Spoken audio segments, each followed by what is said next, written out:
On a ici une Gemara, traité Yoma, page 69b, qui parle des sages de la Grande Assemblée, 3 siècles avant l'ère chrétienne, c'était cette époque-là. Et la Gemara dit à leur propos, Erziru Atara Yoshna, ils ont ramené la couronne à sa place d'antan. La couronne a été enlevée et eux l'ont remise à sa place. De quoi s'agit-il? Adi Rav Matana, Moshe Rabbeinu, dans la Torah, il écrit à propos de Dieu, Hakel, Hagadol, Hagibor, Vanora. Le Dieu grand, puissant et qui inspire la crainte.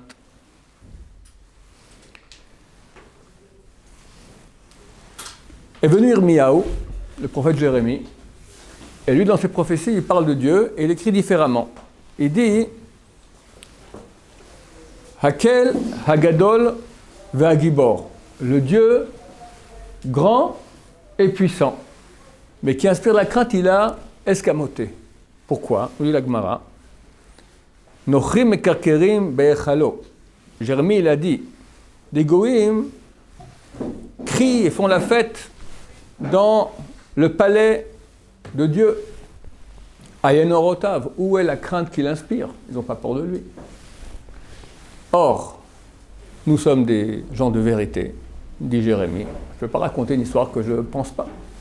Donc Dieu, il est grand, Dieu, il est puissant, mais il n'inspire pas la crainte. Donc il a appelé juste après les 2 premiers adjectifs, et non les 3.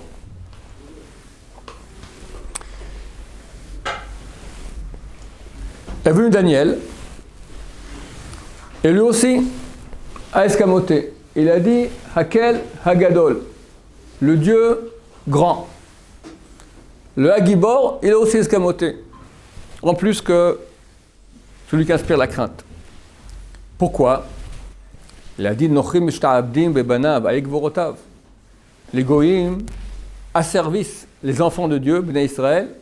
Où sont les puissances de Dieu? Moi, je suis un homme de vérité. Je ne peux pas dire une chose que je ne pense pas. Dieu, il est grand, sa puissance, et encore moins la crainte qu'il inspire, je ne vois pas.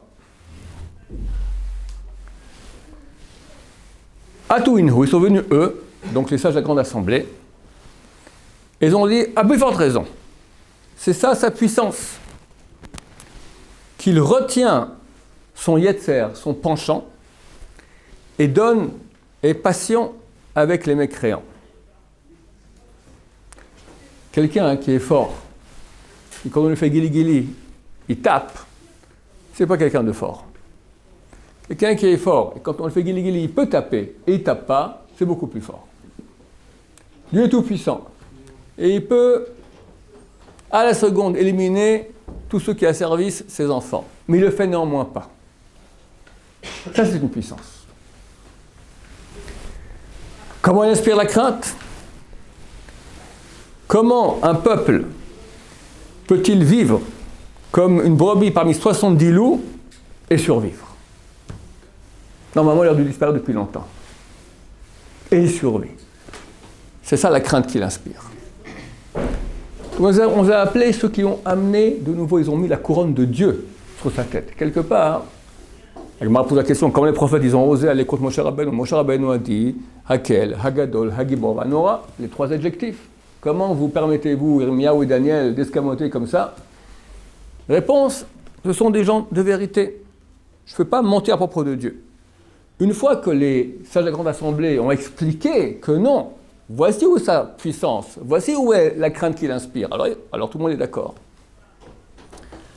Ce matin est décédé Rav Selichuk Zechat Tzadik Vekadosh Livracha. Dans tous les pays dans lesquels Am Israël ont été, il y a eu des grandes périodes de Torah. D'abord en Babylonie, après en Afrique du Nord, l'Espagne, l'Europe centrale. La France a eu aussi son époque d'or. À l'époque de Rashi, les Tosafot, 11e, 12e siècle de l'ère chrétienne. Jusqu'à aujourd'hui, on ne peut pas être une page de Gemara sans ses commentateurs français, Rashi et Tosafot. Mais depuis, un désert. Je dirais peut-être plus que beaucoup d'autres pays d'exil dans lequel il y a eu des époques d'or, mais après il y a eu un déclin, mais il y a eu encore un peu de Torah. Bizarrement, la France, depuis Rachi et Tosafot, un désert. Alors il y a par-ci par-là, il y a 2-3 siècles, on a le Mahamar Mordechai de Carpentras, c'est un grand rabbin qu'on cite de temps en temps. Mais pas beaucoup de Torah, vraiment pas. Il y a eu beaucoup de juifs, c'est pas un pays vide. L'Espagne, une fois qu'il y a eu l'exclusion des juifs d'Espagne, alors il n'y a plus de juifs, terminé. Les marins, bon, plus de judaïsme.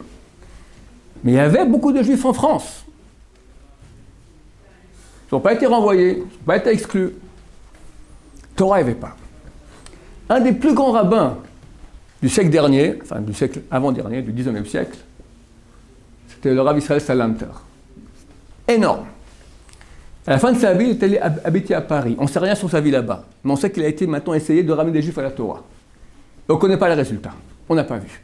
Il y a eu des tentatives de grands de Torah qui sont partis, mais c'était beaucoup trop dur.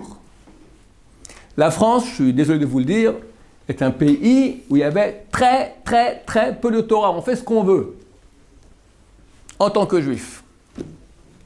Évidemment, quand on fait ce qu'on veut, qu'est-ce qui se passe? Alors toi, tu es juif, ton fils un peu moins, et là, petit-fils, il est goy. Terminé. Assimilation terrible.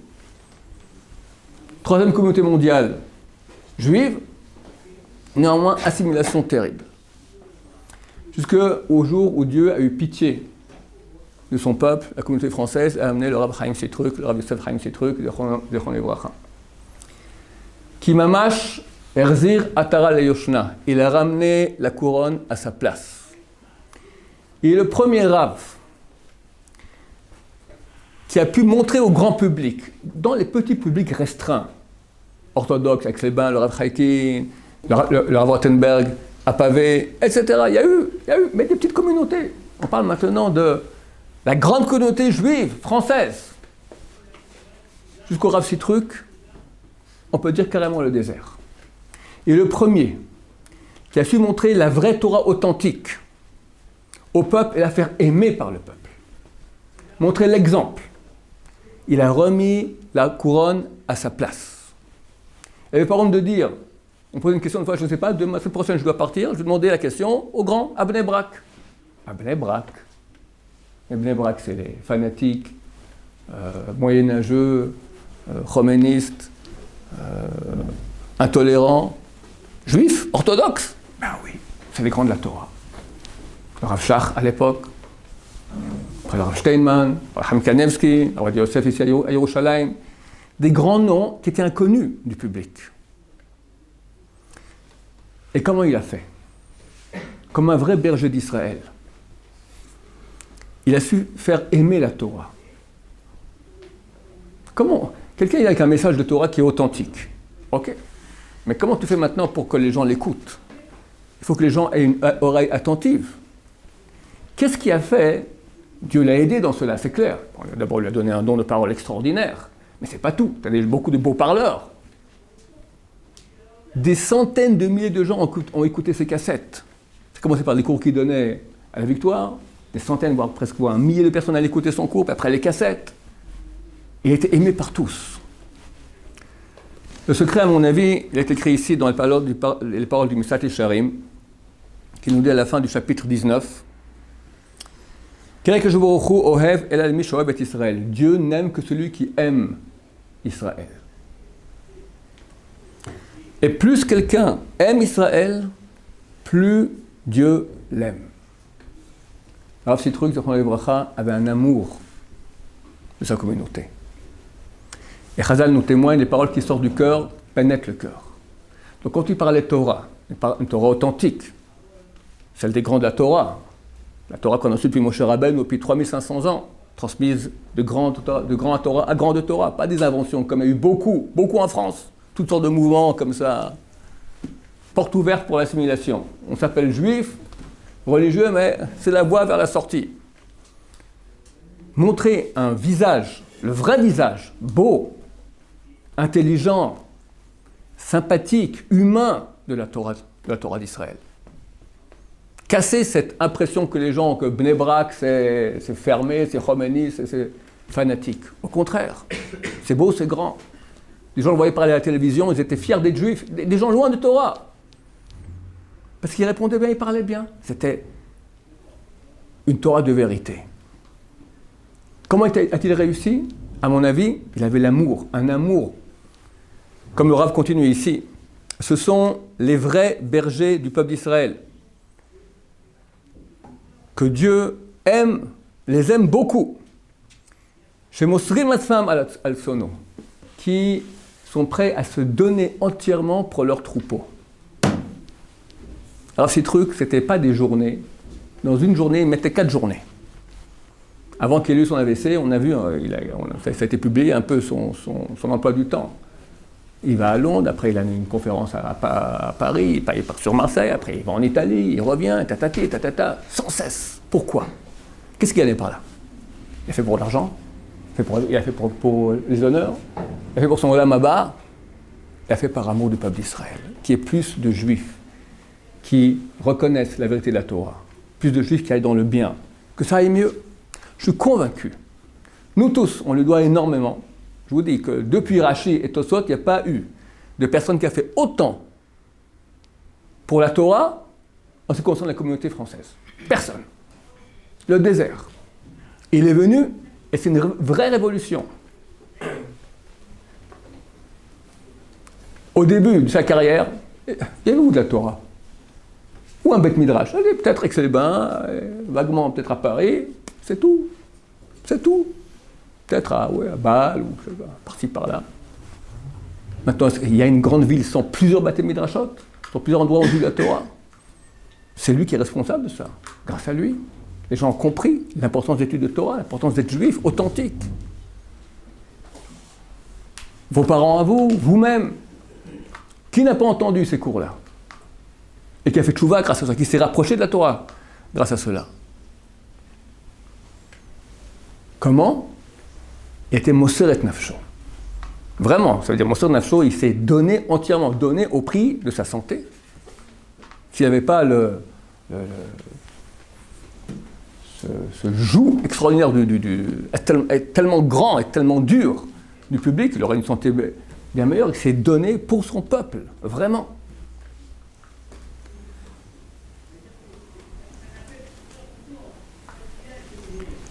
Et comme continue ici le Misat Yesharim, pour ces gens-là, Dieu annule les décrets mauvais. Vous comprenez le miracle que vit la communauté française aujourd'hui? Pour moi, c'est un miracle. J'ai aucun doute. Du point de vue naturel normal, en France, tu as au moins une dizaine de millions, et peut-être beaucoup plus, de personnes qui nous haïssent et qui veulent notre fin. Et on les côtoie tous les jours. Normalement, naturellement, ça aurait été infernal. Miraculeusement, c'est un miracle extraordinaire. On survit. Et bien, au Hachem, il y a bien sûr des dégâts par-ci par-là, mais c'est beaucoup, beaucoup moins que ce qu'il aurait pu y avoir. Beaucoup moins. Grâce à quoi? Alors nous, en tant que juifs religieux, on sait très bien, grâce à Dieu. Mais pourquoi Dieu protège-t-il comme ça les Français? Quoi, ils sont sympas? Oui, ils sont sympas aussi, c'est vrai. Mais qu'est-ce qu'il y a de plus? Il n'y a aucun pays au monde, et je suis du métier, je vous dis, il n'y a aucun pays au monde où il y a autant de tchouva qu'en France. Et grâce à qui? Au Rav Sitruk. On lui doit ça. Au moins ça. Notre sécurité, et c'est peu nos sécurités, parce que ça c'est le corps. On lui doit notre vie de Olam Haba. Et celle de nos enfants, arrière-petits-enfants, etc. Parce que quand tu rentres en Torah, tu fais des enfants, tu l'éduques la Torah, ils vont faire des enfants, etc. C'est des millions et des millions et des millions de juifs qui vont rester dans la Torah alors qu'ils auraient pu s'assimiler. Un homme qui s'est donné entièrement pour son peuple. Alors aujourd'hui, il nous a quittés. Nous sommes convaincus qu'une place très très belle attend dans l'Olam Haba. On lui demande de prier, de continuer à être le berger de son peuple, de prier pour la protection physique des Juifs de France, pour leur tchouva, surtout, que tous reviennent, et qu'il prie Hachem que Dieu dise halte à notre exil, qu'il amène le Mashiach, Amen.